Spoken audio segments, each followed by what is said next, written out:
Tamam. Şimdi konuşabiliriz. Selam. Selam. Nasılsın? 113. İyiyim.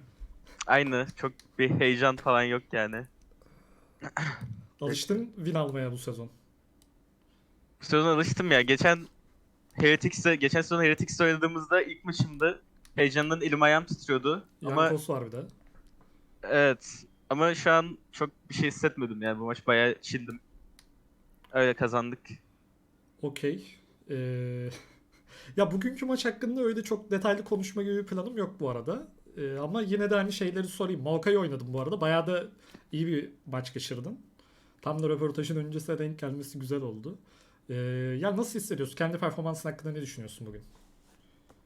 Ee, Ya bugün iyi oynadım bence. Çünkü Heretics takıma bakınca direkt evi etrafında oynamıyorlar. Evinin etrafında oynadığı bütün maçları kaybediyorlar. Hı hı. Mid'de de bir e, 2v2 force'layabilecek şampiyonları yok. Cassio Wukong.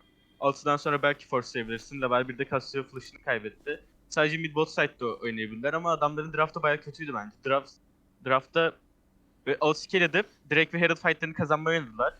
Ama early game'i biz kazandık. Bot'taki olaydan dolayı, late teammate'den dolayı, Wukong'un bota hiç gelememesinden dolayı. Wukong zaten yavaş clearleyen bir jungle.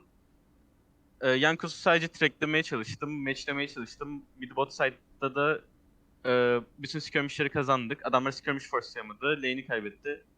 Öyle yani. Mid top baya PvE geçti yani. Hiç fight olmadı. Hı hı. İyi hissediyorum ama çok bir mutlu da değilim yani. Çünkü scrimlerde de Heretics'e karşı kazanıyorduk. Geçen sezonda ilk maçımda LEC'de Heretics'e karşı oynarken ilk maçım olmasaydı büyük ihtimalle o maçı da oyuncu diff'ten dolayı. Bence karşı takımın 5 oyuncusu da bizim hiçbir oyuncumuzu matchleyebilecek seviyede değil. Öyle. Şeyi soracağım sana. Lider bugün Zed oynadı. Lider diye okuyorum orada nickini. Ee, Çok da yaygın bir tercih değil yani. O tercihin sebebini paylaşabilir misin? Yani lider kendi şampiyonlarını oynuyor. Hı hı. Özgüvenli bir eleman. Eee, Yani çok bir şey diyemem büyük ihtimalle. Biraz şey böyle farklı şampiyonlar oynamayı seviyor. Şu ana kadar Irelia oynadı, Arenas oynadı. Hı hı. En iyi oynadı bir maç. En iyi ilk seferiydi mesela oynadığında. Ve özgüvenli, kendinden emin bir oyuncu. O yüzden ne istiyorsa onu veriyoruz. Kimse de bir şey demiyor. Burası 5. pike geldi zaten. Last pick attı.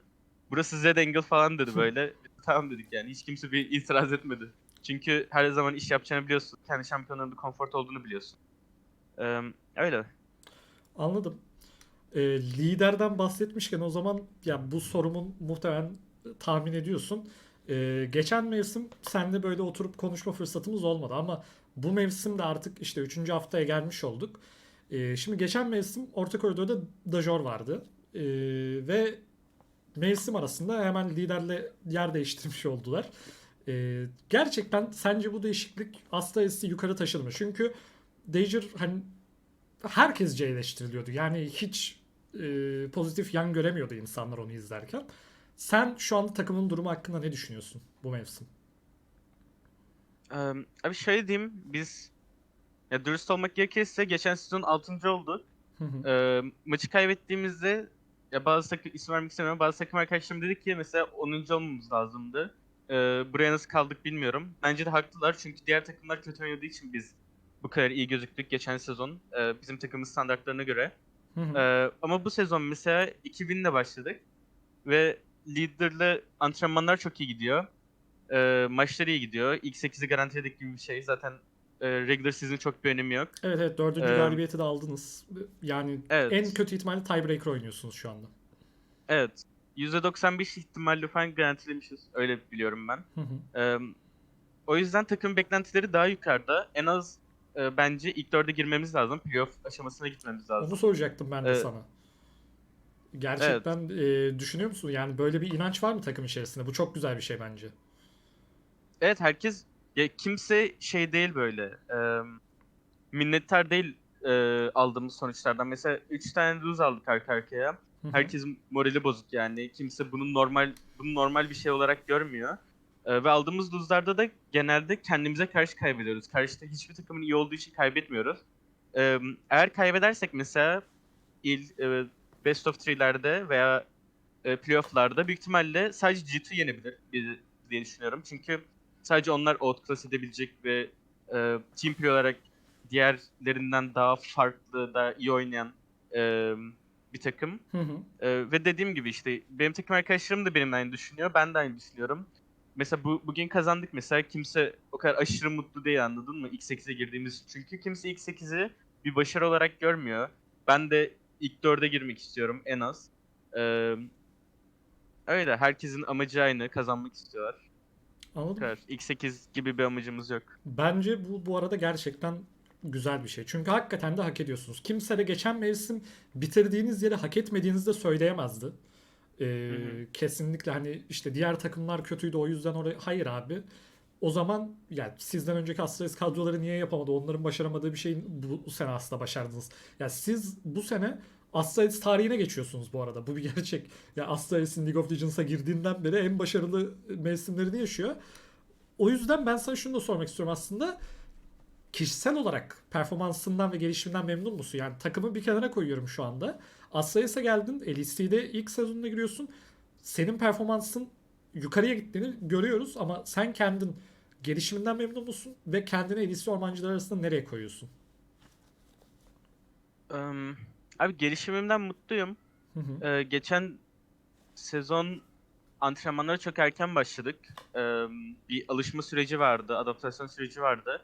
Ama antrenmanlarda da, asıl maçlarda da karşı jungle'lara veya takımlara bakınca o kadar geride hissetmiyorum kendimi asla ve em, ilk üçe koyabilirim kendimi. Sadece Yike mesela saygı duyduğum bir oyuncu. Yike benden iyi olabilir Hı hı. çünkü takımı kendi etrafında oynatabilen bir oyuncu. Malrang'ın çok değişik fikirleri var oyun hakkında ve oyunu çok iyi biliyor. Fundamental olarak ana şeyleri çok iyi biliyor. Evet. Onlardan sonra en iyi jungle ben olabilirim diye düşünüyorum. Aklıma başka bir isim gelmiyor. Buraya Bo desem. koyacağım.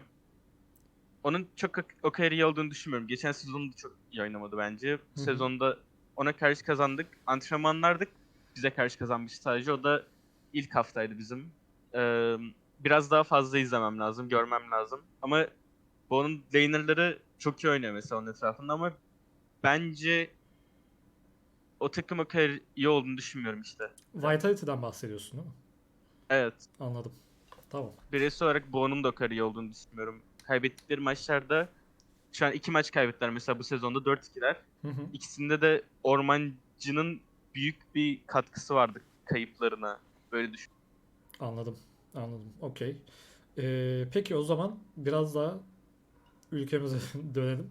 TCL'i takip edebiliyor musun? Yani ligin durumu hakkında yorum yapabilecek kadar hani göz gezdirdin mi? Playoff'lara TC'yi girdik.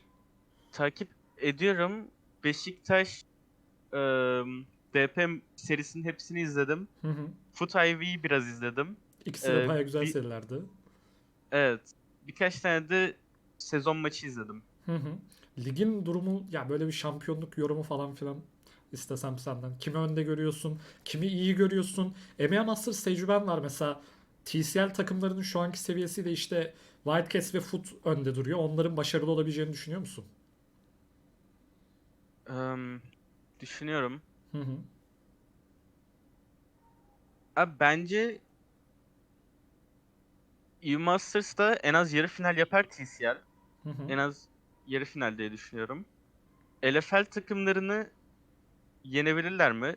Bil Çok bilmiyorum açıkçası. LVP'de o kadar böyle çok iyi bir takım yok. Sadece Heretic diyebilirsin LVP'de. Hı hı. LFL'lik emin değilim. Bence Türk oyuncuların ya koçlarda sıkıntı var gibi hissediyorum. Çünkü çok farklı bir kültür ve yurt dışındaki koçların daha iyi olduğunu düşünüyorum ben. Türkiye'deki koç sıkıntısından dolayı kaybedebilirler diye düşünüyorum. Draft olsun, oyun içi e, olaylar olsun.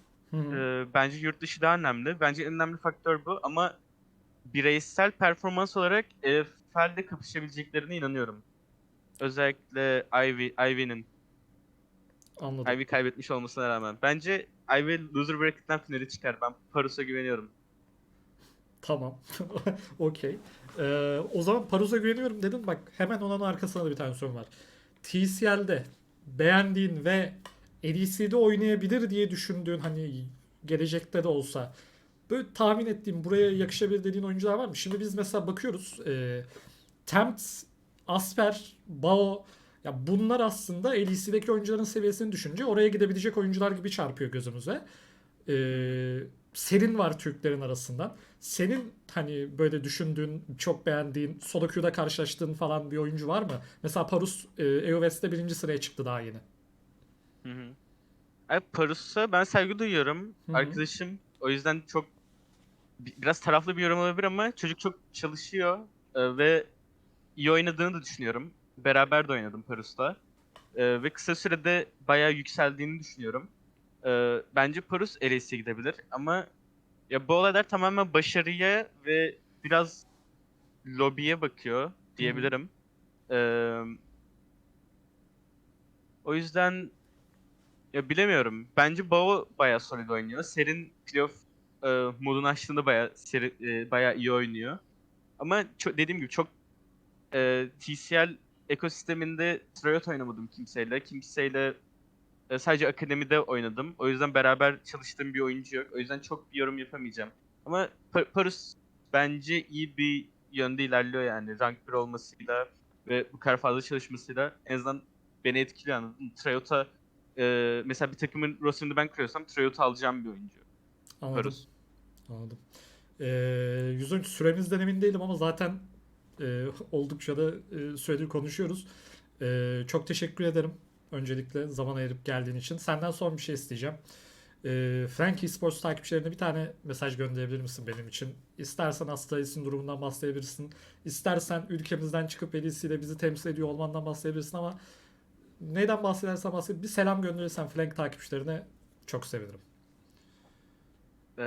Tamam. Flanky Sports takip edenler beni desteklemeye devam edin. Umarım destekliyorsunuzdur. Çok fazla Türk takipçim yok ama. Eee, Ve iyi günler diliyorum. Bu Okey, kadar. teşekkür ederim. Bence gayet güzel oldu. Çok sağ ol gerçekten. Tekrar teşekkürler zaman ayırdığın için. Başarılar diliyorum. Umarım playofflarda görürüz sizi. Gruplarda demiyorum. Playofflarda görürüz umarım. Kendine çok Eyvallah. iyi bak. Görüşürüz. Görüşürüz.